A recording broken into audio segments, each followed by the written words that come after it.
Okay. So hello students. So again मैं आपके सामने हूँ extending the series of videos which we are making. तो आज मैं एक नए तरह का वीडियो आपके सामने लेके आ रहा हूँ जिसका पहला वीडियो आज आपके सामने होगा। बेसिकली एक तो अपना वीडियो चल ही रहा है जहाँ पे हम लोग जेई एडवांस के लेवल के कुछ क्वेश्चंस कर रहे हैं और मैं कराता भी रहूंगा उसको, और एक जो ये वीडियो सीरीज है ये जेई मेंस स्पेसिफिक होगा जहाँ पे हम लोग जेई मेंस के लेवल के सवाल करेंगे। Got my point. अब सबसे पहले जो इस सीरीज के लेक्चर्स में जो हम लोग स्टार्ट करने वाले हैं वो हम लोग स्टार्ट करने वाले हैं जो भी एनटीए ने सवाल पूछे हैं। एनटीए ने लगभग 3 सेशन लिए हैं तो लगभग मेरे हिसाब से 22 पेपर्स के रेंज में उनका होगा। तो हम लोग हर टॉपिक के सवालों को हम लोग अलग टॉपिक वाइज हम लोग सॉल्व करेंगे और कॉन्सेप्चुअली समझेंगे कि क्या हो रहा है इसमें। ठीक है, तो ये भी एक handful number of questions you will be getting. फिर अगर टाइम विल अलाउ देन हम लोग पीछे भी जाएंगे, कुछ सेल्फ मेड क्वेश्चंस मैं आपको दे दूंगा, वो भी आप ट्राई करना, पहली चीज। और दूसरी बात की लिंक जो है वो आपके डिस्क्रिप्शन बॉक्स में दिया हुआ है क्वेश्चन का, वो हम लोग वो कर लेना। और पहले मैं जेई मेंस जनवरी वाला सेशन जो अभी जो हुआ है 2020 वाला उसको कवर करने वाला हूँ। ठीक है, फिर सारे टॉपिक्स इसके कवर कर देंगे, फिर उसके बाद मैं अप्रैल वाले पे चला जाऊंगा लास्ट ईयर का। तो इससे होगा क्या कि आपका रिवीजन भी हो जाएगा, है ना, आपको टाइम भी मिल जाएगा ट्राई करने के लिए। ठीक है, तो सबसे पहले हम लोग आज शुरू करने वाले हैं रोटेशन का question plus calculation of centre of मास, थोड़े क्वेश्चंस। ठीक है, rotation RBD rigid body dynamics भी कहा जाता है इसको, एंड सेंटर ऑफ मास के कैलकुलेशन के क्वेश्चंस। ठीक है, वो हम लोग करने वाले हैं। चलिए, तो क्वेश्चन का लिंक आपके डिस्क्रिप्शन बॉक्स में दिया हुआ है, उसको पहले डाउनलोड कर लेना और देख लेना, ट्राई करो पहले, नहीं होता है तब वीडियो का सोल्यूशन देखना, और सोल्यूशन जरूर देखना क्योंकि you might would have thought a better way of solving it, but knowing you know some two ways और concepts is also very important. Got my point. चलिए, तो क्या कह रहा है, the radius of gyration of uniform rod of length L about an axis passing through point L/4 from the centre of the rod and perpendicular to it. कह रहा है कि एक रॉड दी हुई है बेटा जिसका लेंथ L है, इसके सेंटर से L/4 दूरी पर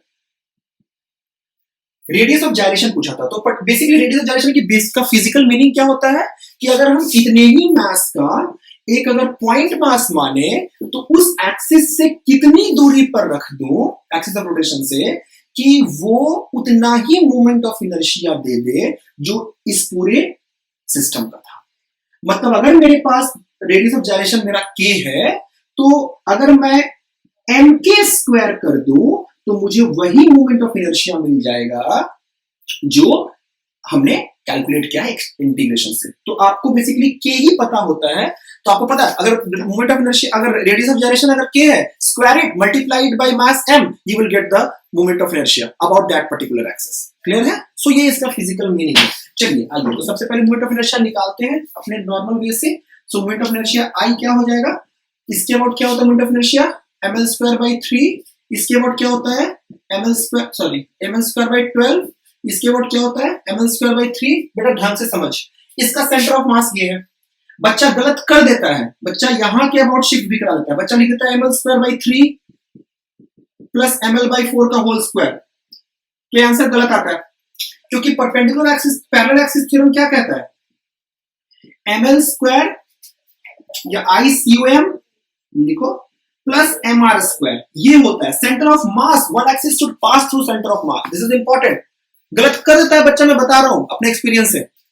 तो I इज इक्वल टू क्या लिख लोगे, ml²/12, centre of mass axis ये है, प्लस mr² L/4 का, है ना। अब तो बस चाइल्ड्स प्ले है। सो ml²/12 प्लस ml²/16। अच्छा, अब हमें मोमेंट ऑफ इनर्शिया नहीं निकालना, हमें तो रेडियस ऑफ जाइरेशन निकालना है। तो इतने ही मास का कितनी दूरी पे रख दूं, है ना, k, सो mk², है ना। तो आइए इसको सॉल्व कर लेते हैं। m ने m को मार दिया, सो k की वैल्यू कितनी आ जाएगी, L² बाहर खींच लो, ये आ जाएगा तुम्हारा 16, 48, 3, 4, कितना आ जाएगा, चलो k लिख दो, अपॉन 48, ये आ जाएगा 7/48 L² k² is equal to, k is equal to √7/48। तो कौन सा आंसर हो गया, आंसर ऑप्शन नंबर सी। चलिए आगे चलते हैं, question number 2। Question number 2 dam easy question है, इसको कुछ एकदम बेसिक सवाल है, ये आपके लिए बोनस की तरह था सवाल। ठीक है, देखो, लेकिन चूंकि मैंने कहा था मैं सेंटर ऑफ मास के कैलकुलेशन के सवाल करा देता हूँ, तो वही दिया हुआ है। उन्होंने एक सिस्टम दिया है, उन्होंने कहा कि यहाँ पे 1 kg का मास रखा हुआ है, ये 3 सेंटीमीटर है, ये 4 सेंटीमीटर है, राइट एंगल ट्रायंगल है। बोलो ये एंगल कितना होगा? ये 5 सेंटीमीटर है, हाँ 53 डिग्री। हालांकि जरूरत नहीं है, मैंने पता जैसे ही बोल दिया आपको। तो ये 1.5 kg है, ये आपका मास दिया हुआ है कितना? 2.5। ठीक है, चलो इसको सिस्टम ऑफ एक्सिस से डिफाइन कर दें जल्दी से। ऐसे ही करा करो सवालों को ताकि आपके लिए आसान हो जाए। इसको एक्स एक्सिस मान लो बेटा, इसको वाई एक्सिस मान लो। वाई एक्सिस ऊपर वाला है और एक्स एक्सिस राइट वाला है ना। तो चलो आओ एक्स सी एम लिखते हैं। बोलो क्या हो जाएगा? 1 इंटू 0 प्लस 1.5, इसके कोऑर्डिनेट्स 3,0 है, इंटू 3 प्लस इसके कोऑर्डिनेट्स 0,4 है ना। तो ये कितना हो जाएगा? Plus 2.5 into 0 upon 1 plus 1.5 plus 2.5, 4.5 upon 5, 0.9 centimetre, मतलब राइट की तरफ 0.9। तो देखो 0.9 राइट की तरफ, तो एक ही ऑप्शन है, ऑप्शन नंबर ए। लेकिन फिर भी चलो YCM भी निकाल लेते हैं हम लोग। तो क्या लिखोगे YCM के लिए? 1 into 0 plus 1.5 into 0 plus 2.5 into 4 upon, again ये तो 5 ही हो जाएगा, तो ये आ गया तुम्हारा 10/5 किलोमीटर सेंटीमीटर। तो आंसर क्या होगा? जो x आंसर तो होगा हमारा कितना? 0.9x में, तो x था क्या? राइट, और 2 सेंटीमीटर y में, तो y क्या था? ऊपर, है ना। तो ऑप्शन नंबर ए आपका करेक्ट हो गया। ठीक है, ये हो गया। चलिए आगे आइए, नेक्स्ट चलते हैं। बहुत इजी क्वेश्चन था ये, डैम इजी। लेकिन यही पूछ दिया था सवाल, मैंने देखा है आसान है, लेकिन ऐसा नहीं कि पूछती नहीं है, पूछे जाते हैं। एक आध आपको मिल जाएगा। ठीक है, चलिए आइए नेक्स्ट चलते हैं। बाकी आपकी किस्मत पे है कि डिफिकल्ट मिलता है, आसान मिलता है, आपको इंटीग्रेट करवा लेते हैं, बट पूछते हैं सवाल calculation of centre of mass में। चलिए आइए, उन्होंने कह दिया कि as shown in the figure a bob of mass m is tied by a massless string whose other end portion is wound on a flywheel। उन्हें डिस्क दे दिया है, फ्लाईव्हील डिस्क टाइप है, और इसके ऊपर उन्होंने एक बॉब लटका दी है, और ये आपका सिस्टम है। बेसिकली ये एक बेलन टाइप चीज है, और बेसिकली उसके साथ एक मास लटकाया हुआ था। इसका मास उन्होंने m दिया है आपको सवाल में, और उन्होंने कुछ तो और दिया डेटा, ऑब्वियसली देना पड़ेगा। उन्होंने इसका रेडियस r दिया है, और कह रहा है कि जब ये हाइट नीचे h आ गया, when it has covered a distance h, it has been released। so release करोगे तो क्या होगा? नीचे आएगा। जैसे ही नीचे आएगा तो क्या होगा? पोटेंशियल एनर्जी घटेगी। पोटेंशियल एनर्जी घटेगी मतलब कंजर्वेटिव फील्ड का वर्क पॉजिटिव है, और वर्क पॉजिटिव है तो वो काइनेटिक एनर्जी को बढ़ाएगा, है ना। तो काइनेटिक एनर्जी को बढ़ाएगा, तो बेसिकली कहां कहा जाएगा वो काइनेटिक एनर्जी? किसकी किसकी? एक तो बॉब की और एक डिस्क की। चूंकि क्वेश्चन में कुछ नहीं मेंशन, उन्होंने पता नहीं लिखा कि नहीं, when released from the rest bob starts falling vertically। तो अगर कुछ नहीं सवाल में लिखा तो आपको कोई स्लिपिंग मान के नहीं चलनी है ना। तो स्लिपिंग अगर नहीं है तो ऑब्वियसली जो भी आपके फ्रिक्शन के लॉसेस नहीं होंगे यहाँ पे। तो चलिए हम लोग सवाल को करते हैं। तो मैं आपको इसको डायरेक्ट वर्क एनर्जी थ्योरम से लिख देता हूँ। इनिशियल काइनेटिक एनर्जी 0 है, फाइनल काइनेटिक एनर्जी कितनी हो जाएगी बेटा? Half mv²। इसका मान लेते हैं कि h हाइट पे इसकी काइनेटिक एनर्जी, इसकी रफ्तार v थी, और ये ओमेगा से घूमने लगा था, तो plus half I omega square. कहां से आ गई ये काइनेटिक एनर्जी? हाँ, ये नीचे आया तो उस पे कंजर्वेटिव फील्ड ने वर्क किया, है ना। So that is equal to, क्या करोगे? u1 minus u2, decrease in potential energy होता है, so that decrease in potential energy तो mgh ही है। अब चूंकि स्लिपिंग नहीं है तो आप v को क्या लिख सकते हैं? r omega. तो चूंकि ओमेगा पूछा है तो मैं v को सब्स्टिट्यूट कर दे रहा हूं, ओमेगा बाई r।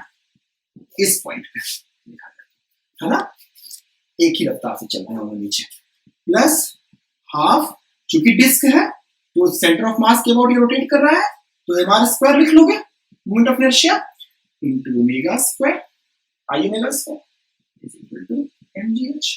m में को थ्रू आउट मार दिया, half omega square upon R square.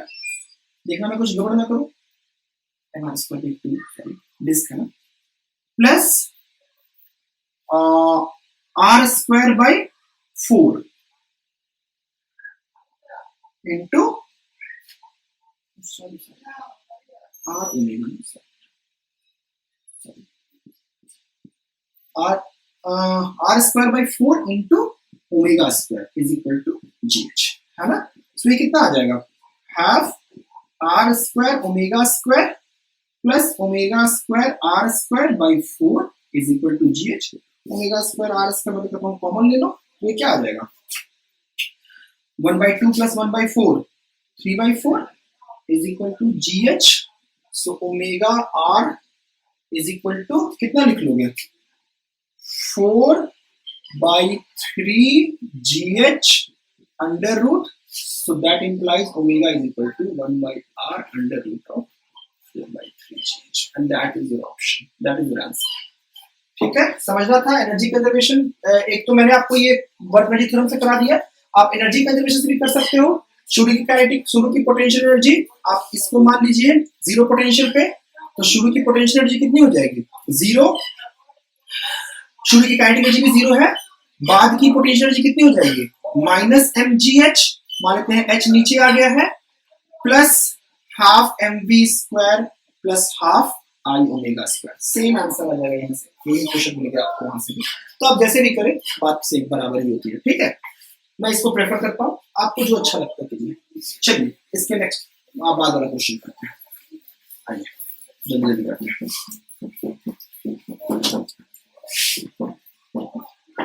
Okay चलिए, क्वेश्चन नंबर 4 कह रहा है, देखो ये एक इंटीग्रेशन का क्वेश्चन है, कह रहा है कि एक डिस्क टाइप चीज है, समझना ढंग से, एक डिस्क टाइप चीज है और उन्होंने कह दिया कि इसका सरफेस मास डेंसिटी, ठीक है, मास पर unit area, surface mass density sigma दिया हुआ था और सिग्मा की value a plus B R, where R is the distance from the centre कह रहा है। पहली बात को समझते हैं कि a प्लस बी आर का मतलब क्या हुआ, बच्चा डरता है इससे, नॉर्मली मैं बता रहा हूँ विद जनरल परसेप्शन। बेटा इसका मतलब ये हुआ कि ये रॉड जो है उसके मासेज जो है वो इक्वली डिस्ट्रीब्यूटेड नहीं है, यूनिफॉर्मली डिस्ट्रीब्यूटेड नहीं है ना। मतलब देखो ढंग से कि जैसे जैसे आप आर बढ़ाते जा रहे हैं वैसे वैसे मास पर यूनिट एरिया बढ़ता जा रहा है। इसका मतलब अगर आप कोई पोर्शन यहां से काटोगे तो उस बराबर एरिया का छोटा सा पोर्शन यहां से काटो और यहां से काटो, बोलो किसका मास ज्यादा होगा। अगर सोचो अगर यूनिफॉर्म डिस्ट्रीब्यूशन होता तो आप कहीं से भी मास काट लो, हर जगह का मास बराबर आता। लेकिन अगर आप यहां से काटोगे, चूंकि आर जो है बढ़ रहा है ना, यहां से आर बढ़ रहा है तो उसका सरफेस मास डेंसिटी ज्यादा है, मतलब यहाँ पे मासेस ना ज्यादा कंसंट्रेटेड है और यहाँ पे मासेस कम कंसंट्रेटेड है। तो यहाँ का पोर्शन अगर उड़ाओगे तो उसका मास जो होगा वो क्या होगा, ज्यादा होगा। There will be more concentration of mass over there, right?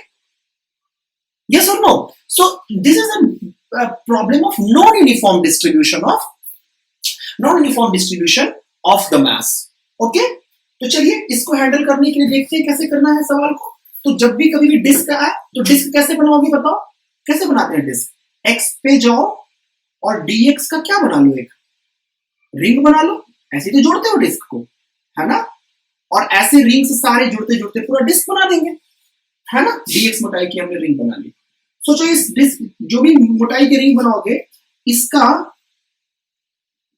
Area क्या लिखोगे, ये तो dx है और ये मेरा l है, सॉरी ये मेरा कितना हो जाएगा 2πx, तो इसका एरिया dh लिखा जाएगा, वो क्या हो जाएगा 2πx dx, ये छोटा सा एरिया बन जाएगा। चलिए अब चूंकि हमें मोमेंट ऑफ इनर्शिया निकालना है, हमें सिग्मा दिया हुआ था, सोचो सिग्मा को अगर यहाँ के एरिया से मल्टीप्लाई कर देंगे तो इस रिंग का हमें क्या मिल जाएगा, हमें इस रिंग का क्या मिल जाएगा,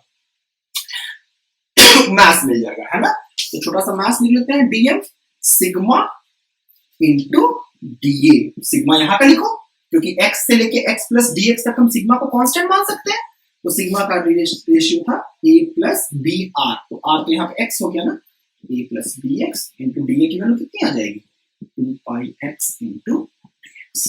तो ये क्या हो जाएगा बताइए, अब यहाँ से ये क्या हो गया आपका dm हो गया। अब हमें क्या चाहिए di, मोमेंट ऑफ इनर्शिया चाहिए, तो क्या कर लोगे 2πx a प्लस bx, है ना, इंटू dx, ये तो मास है, तो रिंग का मोमेंट ऑफ इनर्शिया क्या होता है mr square into x square. Integrate करते हैं कहां से कहां तक, 0 से लेके a तक, लो हो गया आंसर आ गया।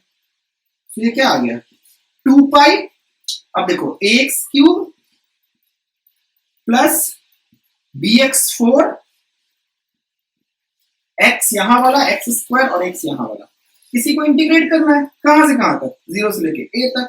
इंटीग्रेशन तुम्हें आता ही है, तुम तो तेज हो। तो ये क्या हो जाएगा 2 पाई, और ये क्या हो जाएगा ax4, डायरेक्ट लिख दे रहा हूं a की पावर 4/4 प्लस b a की पावर 5/5।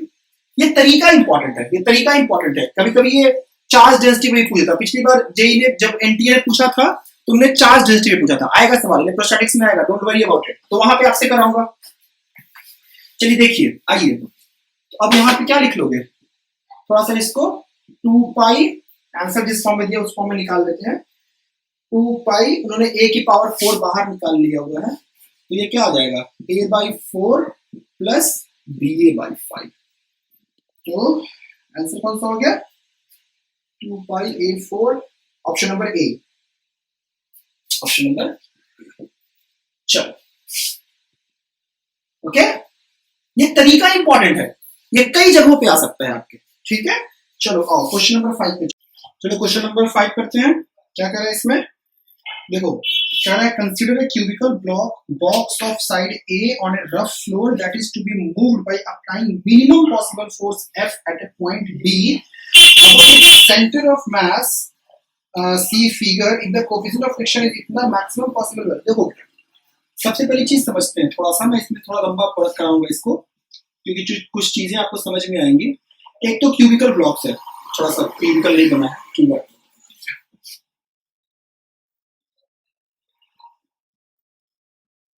ये एक क्यूबिकल ब्लॉक है और इसके सेंटर ऑफ मास से आप b डिस्टेंस पे एक F फोर्स लगा रहे हैं।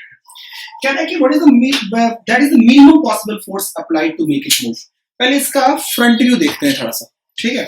मैं आपको इसका फ्रंट व्यू दिखाता हूँ, मैं आपको इसका फ्रंट व्यू दिखाता हूँ, है ना, तो थोड़ा सा आपको फील आएगी ज्यादा। तो मान लेते हैं इसका फ्रंट व्यू आपका कुछ इस तरह से है। मान लेते हैं यहाँ पे फोर्स F लगा था सेंटर ऑफ मास से। मैं आपसे सिंपल से एक सवाल पूछता हूँ कि what is the minimum possible force required to make the block move, अगर कोएफिशिएंट ऑफ फ्रिक्शन म्यू है तो म्यू mg है कि नहीं? बिल्कुल गलत सोच है। The minimum possible force required to make it move is not mu mg, that is the minimum horizontal force required to make it move. Minimum force तो कुछ और है भाई। आप सोचो अगर ऐसे एंगल लगाओगे, आपने पढ़ा है pulling is easier than pushing, तो जब आप पुल करते हो तो आप नॉर्मल फोर्स को घटा सकते हो ना, तो फोर्स आपको कम लगाना पड़ेगा। अगर आप किसी एंगल पे फोर्स लगा लेते हो तो अगर सही से किया है काम, तो ये फोर्स जो आता है ये आता है mu mg upon 1 plus mu square under root. आप इसको ट्राई करना प्लीज। आप थीटा एंगल पे फोर्स लगाना, आप F cos थीटा ऊपर की तरफ लगाना, नॉर्मल लगाना, mg लगाना, एक डायरेक्शन में इक्विलिब्रियम लिखना, वहां से नॉर्मल की वैल्यू आ जाएगी। और F sin थीटा बेसिकली आपको फोर्स चाहिए मूव करने के लिए, F sin theta minus mu mg करना, उसको डिफरेंशिएट कर देना और डिफरेंशिएट करके फिर वैल्यू निकालना, तो आपको यही वैल्यू मिलेगा F का। तरीका समझ आया है? बेसिकली थीटा, हाँ बेसिकली आप थीटा एंगल लेना, थीटा एंगल पे आप इक्विलिब्रियम पे कंडीशन लिखना और फिर इस डायरेक्शन में बेसिकली ट्रांसलेट करने की कंडीशन लगाना, तो आपका यही बन के आएगा, ठीक है। डिफरेंशिएट करके 0 करोगे तो ये वैल्यू होती है mu mg upon 1 plus under root mu square. But चूंकि सवाल में उन्होंने फिगर दे के बोला था, थोड़ी सी उन्होंने इसलिए उन्होंने फिगर दिया था, वरना फिगर देने की जरूरत नहीं थी, सिर्फ हॉरिजॉन्टल फोर्स लिख देते तब भी काम चल जाता। यहाँ पे फोर्स F था, डिस्टेंस था। कह रहा है कि block should move but it should not, block should not topple. यहाँ से बोल, अब जो ब्लॉक को टॉपल नहीं करना है, पहली बात समझते हैं। मिनिमम पॉसिबल फोर्स F है, इधर की तरफ म्यू mg लगा, इधर की तरफ ये भी म्यू mg लगा, ऊपर की तरफ नॉर्मल लगा, नीचे की तरफ mg लगा, सब कुछ बैलेंस्ड है। नॉर्मल कितना भी लग सकता है, mg के बराबर है, म्यू mg बॉडी मूव नहीं करेगी, पहली चीज तो ये समझ में आ रहा है। लेकिन ढंग से सोचो, मैं अगर इस पॉइंट को पकड़ूं इसी कंडीशन में, सिर्फ ढंग से देखना, इस वाली लाइन के वर्ड अगर मैं आपसे बात करूं, इस वाली लाइन के वर्ड उस फिगर में वो चल रहा है, तो ढंग से देखो बेटा, ये चूंकि यहाँ पे फ्रिक्शन का टॉर्क तो यहीं से पास कर जा रहा है ना, फ्रिक्शन वाला, और नॉर्मल mg एक ही लाइन पे लग रहा है और वैल्यू बराबर है फोर्स की, तो टॉर्क भी कैंसिल आउट हो जाएगा। But what about the torque of mg, mu mg, ये वाला जो F है, क्या ये इस पे एक इनवर्ट टॉर्क लाएगा, है ना, अंदर की तरफ, बेसिकली क्लॉकवाइज रोटेशन देगा वो, तो इसलिए ये ना कुछ ऐसे उठ जाएगा, इस तरह से ऐसे उठ जाएगा। बेसिकली टॉपल कहते हैं इसको, है ना, ऐसे रखा हुआ है, टॉपल करना है ना, या तो ये इस तरह से रखा हुआ है, देखो, है ना, इस तरह से यहाँ पे रखा हुआ है, लंबी चीजें होती जल्दी टॉपल करती है, टॉपल कर गया, है ना, तो ये टॉपलिंग हो रही है। तो बेसिकली अगर हम देखें इसको, हमें टॉपलिंग को अवॉइड करना है, तो आप क्या करो, ऐसे करने के लिए आपने पढ़ा है कि कांटेक्ट फोर्स के दो पार्ट होते हैं, कांटेक्ट फोर्स के, एक तो नॉर्मल और एक होता है फ्रिक्शन। तो फ्रिक्शनल फोर्स तो यही पे लग रहा है, इसके अलावा इसका तो कोई रूल नहीं है, वो तो रिलेटिव मोशन रोकना चाहेगा, बट अगर ये उठ गया तब भी तो रिलेटिव मोशन हो गया। तो इसको टॉपलिंग से रोकने के लिए ये नॉर्मल फोर्स जो कांटेक्ट फोर्स का ही पार्ट था वो अपने आप को शिफ्ट कर लेता है। अब शिफ्ट किधर करेगा, जाहिर सी बात है ये लेफ्ट को तो शिफ्ट नहीं कर सकते क्योंकि वो फिर क्लॉकवाइज टॉर्क ऐड होगा, तो ये अपने आप को ना राइट को शिफ्ट कर लेता है। और मैक्सिमम शिफ्ट कितना हो सकता है, यानी तक इसके आगे तो लग ही नहीं सकता, इसके आगे तो एयर है, हवा में थोड़ी नॉर्मल लगेगा, तो मैक्सिमम शिफ्ट यहां पे करा लेते हैं। अब सोचो अगर शिफ्ट यहां पे हो गया, अब ये नॉर्मल फोर्स यहां नहीं यहां लग रहा था, अब ऐसे सिचुएशन में बेटा क्या होगा, बेसिकली आपका एफ का टॉर्क और म्यू एम जी का टॉर्क, इस पॉइंट की अगर अबाउट बात करें तो एफ का टॉर्क ये लग रहा था, म्यू एम जी का टॉर्क और नॉर्मल का टॉर्क तो कैंसिल हो गया, तो बट एम जी का टॉर्क बचा रह गया, है ना, तो इसका टॉर्क अंदर, इसका टॉर्क बाहर, है ना, तो ये दोनों एक दूसरे को बैलेंस कर सकते हैं। अच्छा, मैं इस यहाँ पे आपको थोड़ा सा और कॉशियस बनाऊंगा, मैं चाहूंगा कि आप इसको ना हमेशा सेंटर ऑफ मास की अवॉइड करें, हमेशा टॉपलिंग में, अगर क्योंकि एक बच्चा गलती कर लेता है ना जानते हुए भी, क्योंकि अगर म्यू एम जी से ज्यादा वैल्यू होती तो ये बॉडी एक्सिलरेट भी करता, और अगर उसमें पूछता कि टॉपल नहीं कराना है तो बेसिकली फिर आपको यहाँ के अबाउट अगर करोगे तो सूडो का भी टॉर्क लेना पड़ेगा, सूडो फोर्स भी लगेगा ना उस पर, तो सूडो फोर्स का भी टॉर्क लेना पड़ेगा, ठीक है, क्योंकि सेंटर ऑफ मास फिर एक्सिलरेटेड है आपका, इसलिए सेंटर ऑफ मास के अबाउट करो तो सूडो का कोई लफड़ा नहीं रहता। तो चलिए करते हैं, सेंटर ऑफ मास के अबाउट ही करते हैं, mu M G into B इसका टॉर्क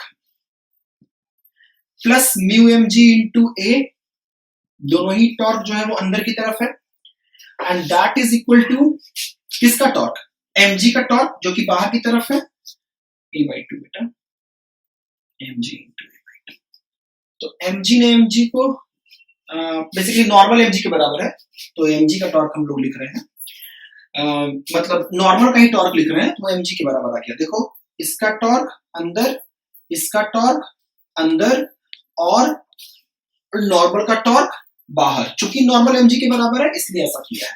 अब देखो यहां से बस, अब ये कितना कर दोगे, म्यू कॉमन ले लो, b plus a/2 is equal to a/2 0.4, और ये क्या आ जाएगा आपका 2b plus a/2 is equal to a/2, 2 ने 2 को कैंसिल कर दिया, तो ये कितना हो जाएगा 2/5 हो जाएगा, तो ये 5a इज इक्वल टू कितना 4a, if 2/5 था 4a प्लस 2a, तो कितना आ गया 5a minus 2a, 3a is equal to 4b। So आपसे पूछा था 100, शायद 100b/a की वैल्यू पूछी है, आपसे पूछा 100b/a की वैल्यू, सो तो a/b की वैल्यू क्या आ गई, यहां से देखो b/a की वैल्यू क्या आ गई 3/4। यहाँ पे ना कई बच्चों ने गलत किया था इस सवाल को, कई बच्चों ने गलत किया था, क्यों, क्योंकि उन्होंने सीधा 3/4 दिखा, 100 into 3/4 75 आंसर लगा दिया। बेटा b की वैल्यू 3/4 पॉसिबल नहीं है, b की वैल्यू b/a की वैल्यू 3/4 पॉसिबल नहीं है, b की maximum value half of a/2 हो सकती है। इसका मतलब ये हुआ कि नॉर्मल फोर्स जो है वो यहां शिफ्ट नहीं होगा, समझो इस बात को कि नॉर्मल फोर्स वहां शिफ्ट नहीं हो रहा है, क्लियर है, वो कुछ और पहले ही शिफ्ट करके काम चला लेगा। खैर मैं आपको बता ही देता हूं, देखिए पहली बात तो पहले हम आंसर निकाल लेते हैं। सो b/a की मैक्सिमम वैल्यू चूंकि 3/4 तो हो ही नहीं सकती, तो मैक्सिमम हो क्या सकती है, b/a की मैक्सिमम वैल्यू हाफ हो सकती है ना, basically a is twice of b, तो हाफ इंटू 100, तो आंसर आ गया 50। अब सोचो कि अगर बहुत ढंग से देखोगे इस वाले पर्टिकुलर इक्वेशन पे देखो आप, मैं तो कहता हूं कि यहाँ पे शिफ्ट नहीं हुआ है, ठीक है, थोड़ा सा मैं आपको समझा रहा हूं क्यों ऐसा हुआ, आप ढंग से सोचो, तो इसी कंडीशन को लिख लेते हैं, मुझे नहीं पता कितना शिफ्ट हुआ है, यहाँ पे x कर लो, ठीक है, तो अब देखो क्या आएगा, 0.4 b plus a by 2 is equal to x. Got my point? बोलो क्लियर है? अब मैं बोलता हूं कि b की जो मैक्सिमम वैल्यू है वो हमारी, हमने b की मैक्सिमम वैल्यू a by 2 रख दिया। ये फोर्स हमने यहां लगाया था। सोचो यहां के लिए मैक्सिमम वैल्यू यही लगा सकते, फोर्स तो इससे ऊपर लगा नहीं सकते। अब यहां से देखो, यहां से देखो ये क्या हो जाएगा, 0.4 a by 2 plus a by 2 कितना, a is equal to x, तो x की वैल्यूज क्या आ जाएगी, 0.4 है।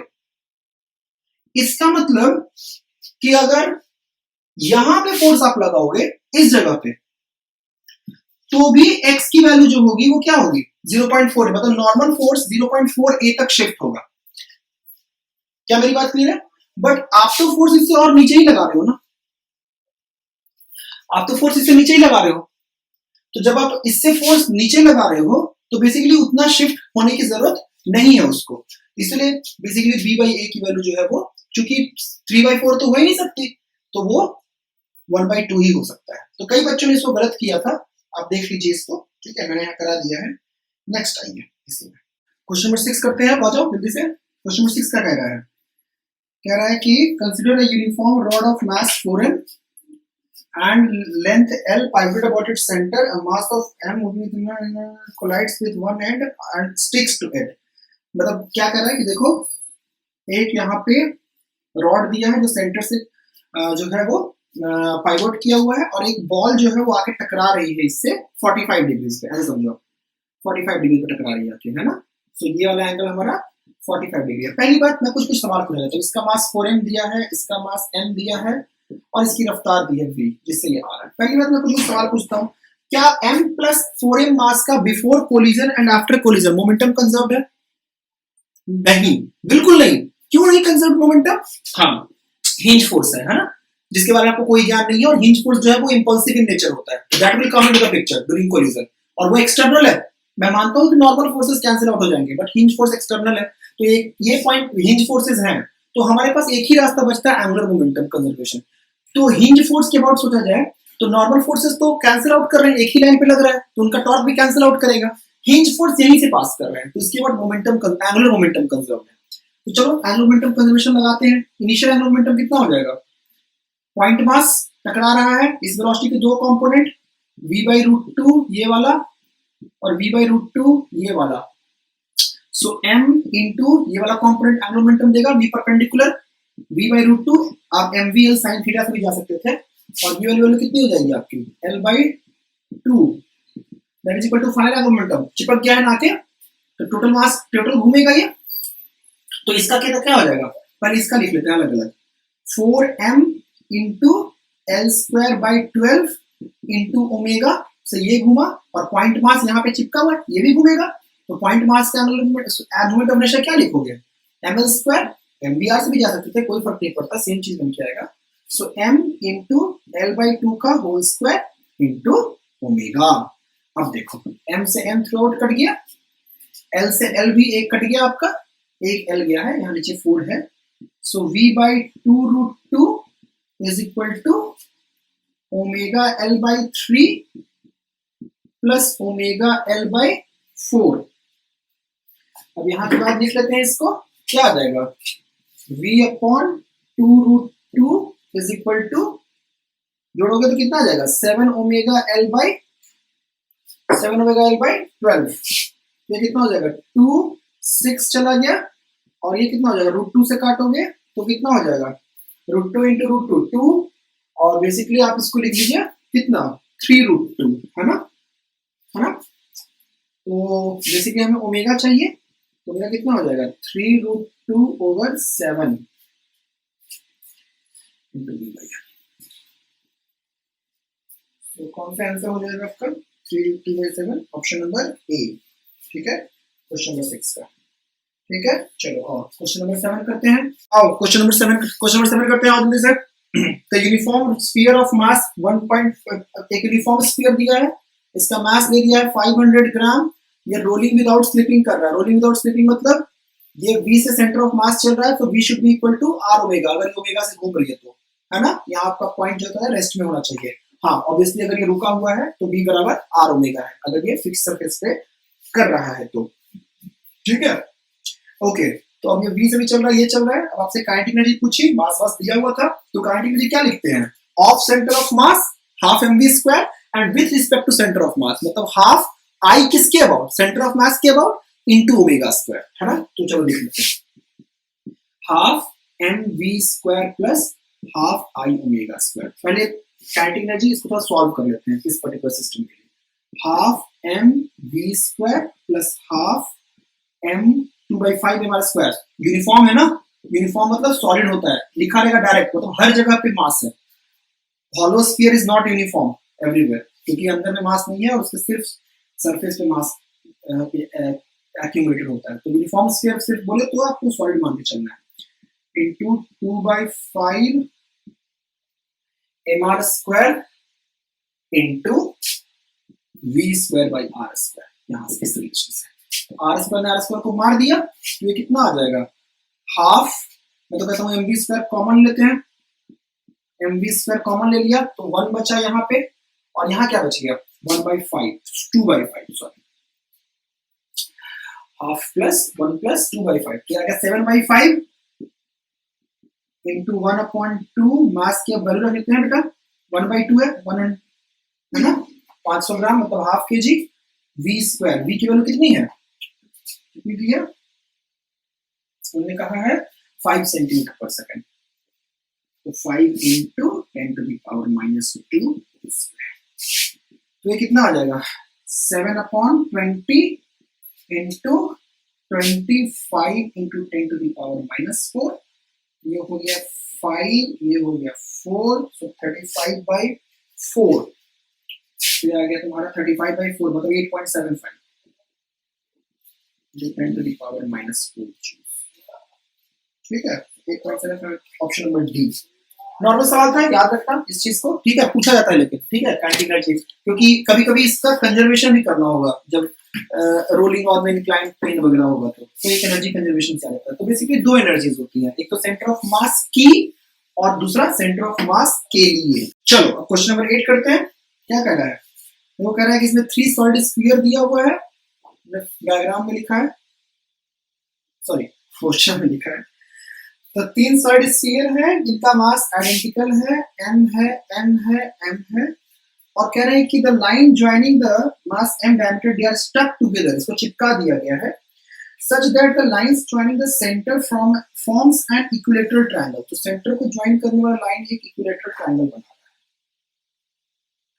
कुछ इस तरह का इक्विलेटरल ट्रायंगल बना रहा है, और कह रहा है कि the ratio of I not जो है Y नॉट, कह रहा है कि इसके सेंट्रॉइड से पास करता हुआ एक्सिस के about centre of movement of inertia, और इसके किसी एक सेंटर के द्वारा के से पास करता हुआ मूवमेंट ऑफ इनर्शिया, है ना, पासिंग। तो सोचो ढंग से, पहले सेंट्रॉइड के अबाउट जो है इसको I नॉट बोला है और उसको IA बोला है ना। सवाल है the ratio I not upon IA of the movement of inertia, where I naught is the moment of inertia I naught of the system about an axis passing through the centroid and about the center of any sphere IA and perpendicular to the plane of triangle। तो देखो ढंग से, सबसे पहले तो triangle के बारे में बात करते हैं, सेंट्रॉइड के बारे में सोचते हैं। बेटा ये डिस्टेंस d है, ये डिस्टेंस d है, ये डिस्टेंस d है, ट्रायंगल के बारे में बात किया जाए तो जाहिर सी बात है कि ये वाली वैल्यू कितनी हो जाएगी, देखो ये 30 डिग्री हो गया, ये हो गया d, तो d बाई cos 30, तो ये आ गया d/√3, वैसे भी आपको पता होगा है ना, d/2 अपॉन cos 30, ये कितना हो जाएगा d/2 इंटू cos 30 इज 3/2। ऐसे भी आपको पता होगा कि सेंट्रॉइड इक्विलेटरल ट्रायंगल का सेंट्रॉइड होता है वो d/√3 पे होता है। चलिए आइए अब सबसे पहले इसके वर्ड लिखते हैं मोमेंट ऑफ इनर्शिया, तो वो क्या होगा 2/5 mr square plus parallel axis theorem, है ना, सेंटर ऑफ मास तो यही था, तो डायरेक्ट शिफ्ट कर सकते हैं, तो ये कितना हो जाएगा, कितना आ जाएगा m इंटू d/√3 का होल स्क्वायर, और इसको 3 से मल्टीप्लाई कर लो, ये आ गया I नॉट। ठीक है, प्रोसेस को सॉल्व आउट कर लेते हैं, ये आ जाएगा तुम्हारा कितना, r स्क्वायर को क्या लिख सकते हो, r स्क्वायर को क्या लिख सकते हो d/2, है ना, तो 3 इंटू 2/5 md² 4 प्लस md²। तो यहाँ से ये वाली वैल्यू तुम्हारी कुछ तो अच्छी वैल्यू आएगी बन के, कोई दिक्कत नहीं है। ये हो जाएगा 2, तो 3md² कॉमन ले लिया हमने, और यहाँ से आ जाएगा 1/10 plus 1/3। So 30 is the LCM, और 3 प्लस 10, सो ये 3 से 10 कट गया, यहाँ से ये आ गया 13/10md²। अब हम किसी सेंटर के बारे में बात करते हैं, इसको यहाँ लिख दे रहा हूँ। चलो, इसका तो सेंटर यहीं से पास कर रहा है, इसका तो वही है, हम और मानते हैं इसके अबाउट, सबका सेम हो, सिमेट्रिक सिस्टम है। तो इसके अबाउट कितना लिख लोगे? 2/5mr² which is d²/4। इसका देखो प्लस 2/5md²/4, इसके सेंटर के अबाउट, यहाँ से हमें शिफ्ट करना पड़ेगा d, तो प्लस md², और इसको 2 से मल्टीप्लाई कर दे रहा हूँ क्योंकि इसका भी वही काम करना पड़ेगा। तो कितना आ जाएगा देखो बेटा, यहाँ से 2/5md²/4, सो 2/5md²/4 इंटू 3, ऐसे 3 टर्म्स हो गया, और प्लस यहाँ से md² को कॉमन ले लो, और ये 2 हो गया, ये तुम्हारा आया 3/10 प्लस 2, ये आपका आ जाएगा 23/10, है ना। तो अब दोनों का रेशियो लोगे I0 अपॉन I का, 10 तो कट जाएगा, 13/10।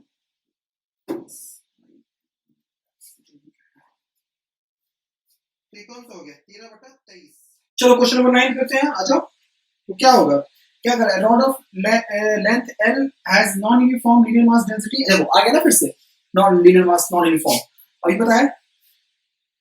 तो non uniform linear mass density क्या कह रहा है बताओ, rho x is equal to कह रहा है a plus B x by l का होल स्क्वायर, ठीक है, और x 0 से लेकर l तक है दिया हुआ, where a and b are constants, the value of x for the center of mass of the rod। तो सेंटर ऑफ मास निकालना है आपका, तो सेंटर ऑफ मास कैसे निकालिएगा बताइए, सेंटर ऑफ मास का फॉर्मूला क्या होता है? सेंटर ऑफ मास का फॉर्मूला बोलो, अगर नॉन यूनिफॉर्म डिस्ट्रीब्यूशन है तो क्या लिखते हैं, integral dmx upon integral dm, है ना, ये करके लिखते हैं।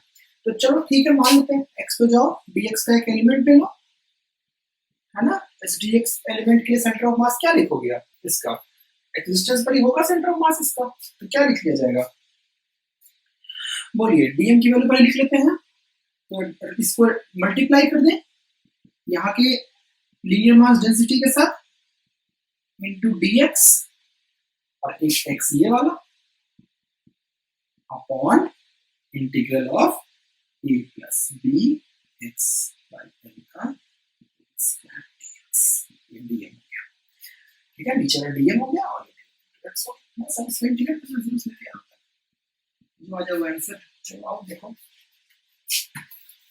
क्या हो जाएगा आंसर इसका, समझ में आया ना, जीरो से लेके एल तक इंटीग्रेट करना कोई खास रॉकेट साइंस नहीं इसमें, ठीक है।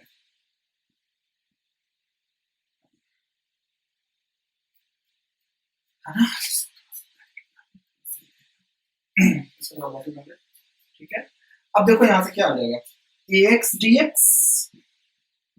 Plus B x cube upon l square dx upon नीचे तो डायरेक्ट कर दूं a dx plus B x square upon l square. चलो सॉल्व कर लेते हैं इसको, सब जीरो से लेकर एल तक है, अलग कर सकते हैं, कोई खास बात नहीं था। ये क्या आ जाएगा, L square by 2 plus limit put कर दे रहे हैं हम लोग सब कुछ, सो बी एल 4/4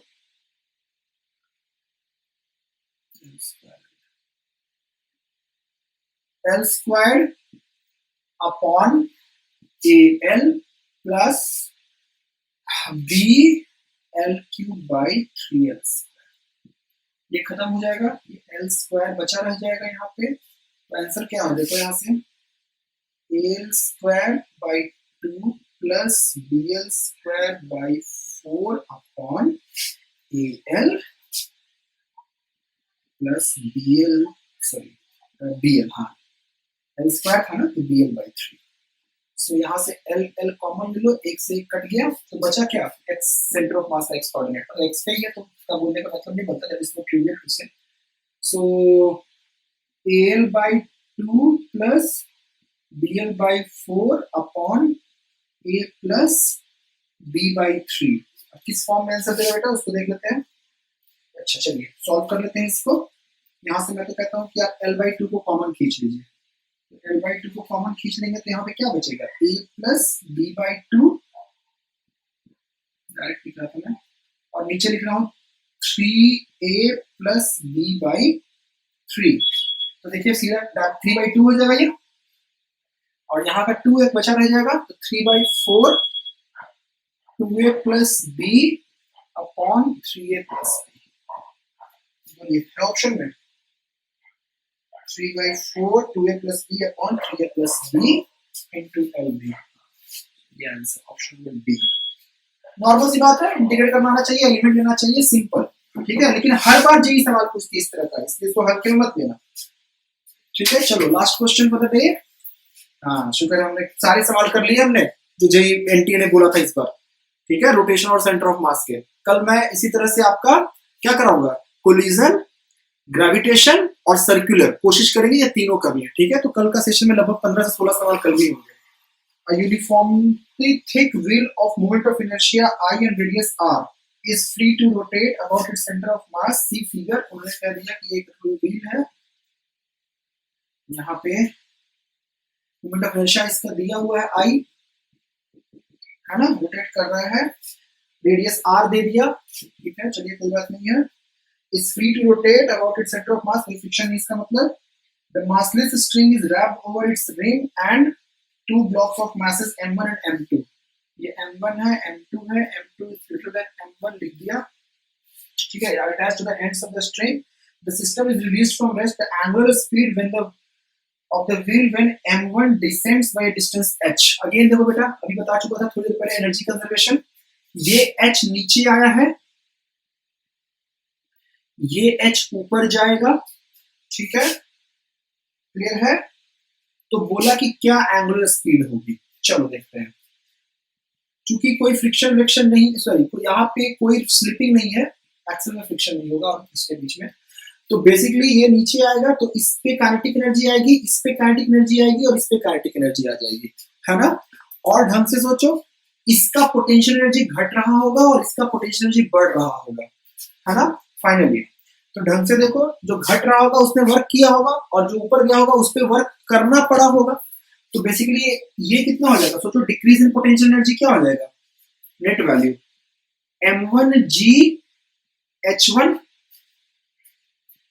ये तो डिक्रीज है और ये तो इंक्रीज है, तो नेट डिक्रीज के लिए इससे माइनस कर दो इसको, माइनस m2 इंटू जी इंटू एच, है ना।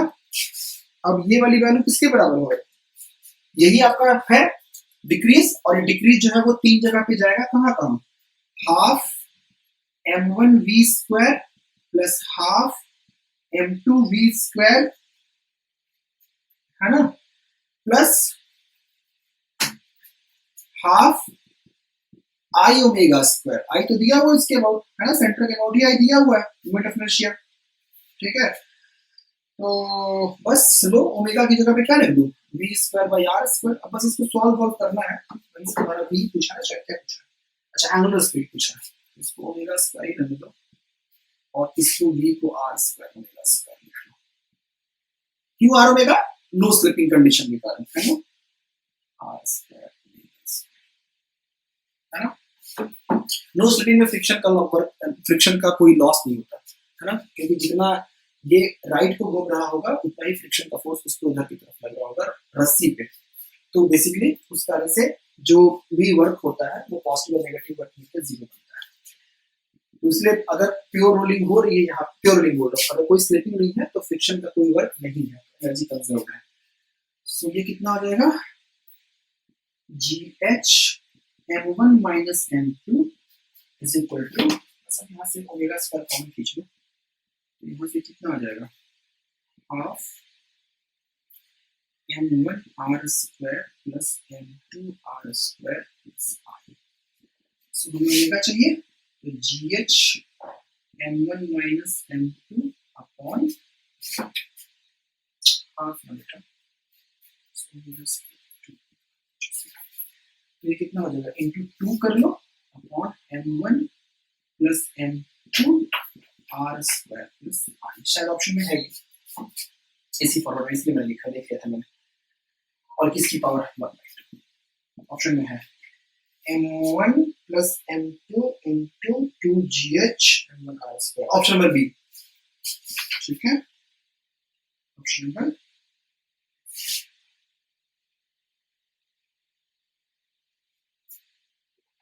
Option B. ठीक है,